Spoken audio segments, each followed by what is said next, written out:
దురందర్‌కి దీనికి కొంత గ్యాప్ ఉంటే బాగుండేదేమో. అది దీనివల్ల ఇదేమన్నా క్లాష్ అయిందా అనేది అనుకుంటున్నారు. What do you say about it sir? నా డెసిషన్ కాదండి. ఏ డైరెక్టర్‌కైనా సరే నా సినిమా వచ్చిన రోజు ఏ సినిమా రాకూడదనే ఉంటది. అవును. అందులో అంత పెద్ద మాన్స్టర్ ఫ్రాంచైజ్. అవును. అవును. అండ్ మా సినిమాకి బిగినింగ్‌లో నుంచి కూడా ఎక్స్‌పెక్ట్ చేసినంత బజ్ లేదు.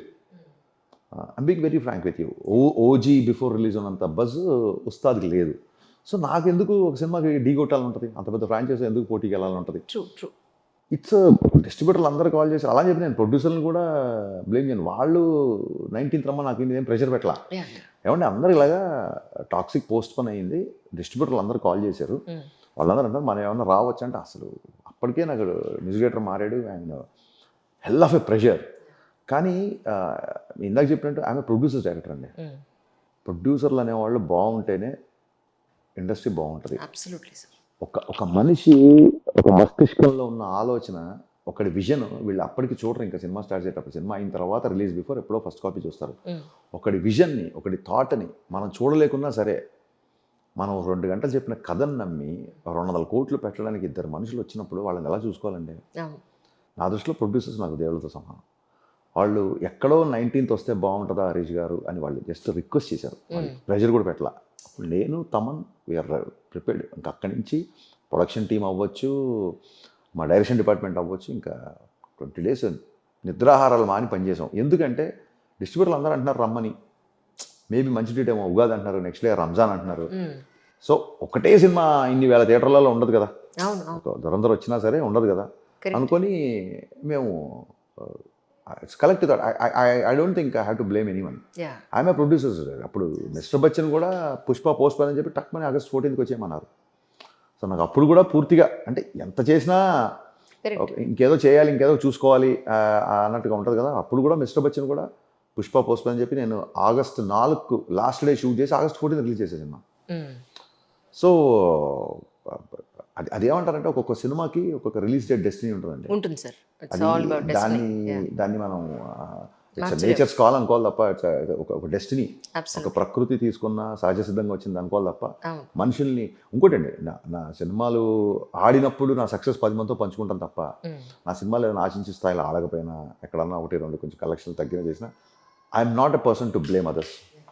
I don't, that is not my character. హ్మ్. హ్మ్. బ్లాక్ బస్టర్ అయినా ఇండస్ట్రీ హిట్ వచ్చినా నాదే, ఫ్లాప్ అయినా నాదే, ఏదైనా నా సినిమా క్రెడిట్ నాదే. నేను 1-2 విమర్శలకు భయపడి పారిపోయాడిని అయితే హ్మ్. ఎంత దూరం వచ్చేవాడిని కాదు. ఇవాళ నేను ఇక్కడ ఈ కుర్చీలో కూర్చోండి. మీ సినిమాలన్నీ కూడా సకుటుంబ సపరివార సమేతంగా కూర్చుని చూసే ఒక 100% ఎంటర్టైన్మెంట్ ఉండే సినిమా. అందరూ హాయిగా నవ్వుకునేంత. కమింగ్ ఫ్యూచర్ అంటే మీ నెక్స్ట్ ప్రాజెక్ట్లో కానీ ఆ పై ప్రాజెక్ట్లో ఒక రియల్ స్టోరీని రాగా వచ్చే ఆలోచన ఏదైనా ఉందా అని చాలా మంది అన్నారు నాతోటి. అంటే రియల్ రాయిజంకి దాన్ని ఏమంటారు, నాకు పర్సనల్గా ఒక యుద్ధ వాతావరణం, ఒక అన్యాయం మీద ఫైట్ చేయాలనే అగ్రెషన్ ఎంత ఉంటుందో, ఒక గోర్ హింస ఉంటుంది చూసారా, అది నేను పెద్దగా మనసుకు ఎక్స్ట్రీమ్ హింస అంటే సెన్సార్ వాళ్ళు కట్టి ఇచ్చేంత హింస నేను ఎంకరేజ్ చేయను పర్సనల్గా. I'm very entertaining person. Right. Intense emotions ఉంటాయి. ఇప్పుడు మీరు తీసుకుంటే కళ్యాణ్ గారు హాస్పిటల్ సీన్కి లేడీస్ అందరు కళ్ళనీళ్ళు పెట్టేసుకుంటారు. పెట్టుకున్నానండి. అబ్సల్యూట్లీ. ఆ అమ్మాయి కూడా చాలా బాగా చేసింది. కళ్యాణ్ గారు పల్లవి అని అమ్మాయి, షీస్ ఫ్రమ్ ఒడియా. అమ్మాయి లాంగ్వేజ్ ఒడియా, తెలుగు కూడా రాదు. తెలుగు నేర్చుకొని రాసుకొని చాలా బాగా చేసింది అమ్మాయి. అద్భుతంగా చేసింది ఆ అమ్మాయి. అలాగా ఒక హ్యూమన్ ఎమోషన్స్కి నేను ఇంపార్టెన్స్ ఇస్తాను. కానీ మీరు అన్నట్టుగా ఒక న్యాచురల్ సినిమా అని, ఒక రా బ్యాక్ డ్రాప్ అని ఆడియన్స్ కూడా ఎంకరేజ్ చేస్తున్నారు కదా అని చెప్పి ఒక మితిమీరిన వైలెన్స్ నాకు నాకు నాకు నాకు ఎలా ఉంటుందంటే, సాయంత్రం అవగానే ఒక టీవీలో వచ్చిన, ఒక ఓటీటీలో వచ్చిన, హరి సినిమా వచ్చింది, సరదా నవ్వుకోవచ్చు, మంచి మాటలు వినొచ్చు, మంచి పాటలు చూడొచ్చు. మొత్తం మీరు అన్నట్టుగా ఒక్కొక్కసారి ఇంకా హీరోయిజం ఎలివేషన్ కోసం కొన్ని యాక్షన్ సీక్వెన్స్ తీయాల్సి వస్తుంది. కొన్ని అన్యాయం మీద అంత కఠినంగా ఉక్కుపాదం ఉండాలి కాబట్టి ఇక కాప్ క్యారెక్టర్ తీసుకున్నప్పుడు పోలీస్ అనేవాడు నిర్దాక్షిణ్యంగా ఉన్నప్పుడే చట్టం అన్ని కంట్రోల్లో ఉంటాయి అన్న ఒక ఫీలింగ్తో డెఫినెట్గా కొన్నిసార్లు యాక్షన్ తీస్తుండొచ్చు. కానీ మీరు అన్నట్టుగా ఎక్కువగా నన్ను బన్నీ ఎప్పుడు అంటుంటాడు, నీది మాస్ కాదు యూత్ మాస్ అంటుంటాడు. అది చాలా కొత్త పదం నాకు.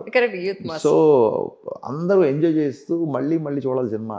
అందులో క్లిప్పింగ్ వచ్చినా సరే మళ్ళీ చూడాలి. అలాంటి సినిమాలు చేయడం నాకు చాలా ఇష్టం. ఇప్పుడు జనరల్గా ఫ్రెండ్స్ ఎవరైనా కలిసినా ఫ్యామిలీ మెంబర్స్ కలిసినా ఏదైనా ఒక మంచి క్లిప్పింగ్స్ పెట్టండి కాసేపు నవ్వుకుందాం హాయిగా ఐ అని వాంట్ అనుకుంటారు టు బి ఇన్ తప్ప. The family. నా ఎగ్జాక్ట్లీ, సినిమా రూపంలో నేను ప్రతి ఫ్యామిలీని ఉండాలనుకుంటా. Correct. Not only just family అంటే మళ్ళీ దాన్ని ఏమంటారు, మా అనిల్ చేస్తుంటాడు, Anil Ravipudi family king of family అవును ఎంటర్టైన్మెంట్. అవును అవును అవును అలా కాదు, అవును అవును అది అతని స్టైల్. అది వేరే నా టోటల్. దాంట్లో కొంచెం ఎక్కడో ఒక హీరోయిజం, నేను చిన్నప్పుడు ఎక్కువ ఉండాలి. అది అనిల్ సినిమాలు కూడా హీరోయిజం ఉంటుంది. నా సినిమాల్లో ఇంకొంచెం ఆ మోతాదు, వన్ లైనర్స్, కొంచెం యాక్షన్.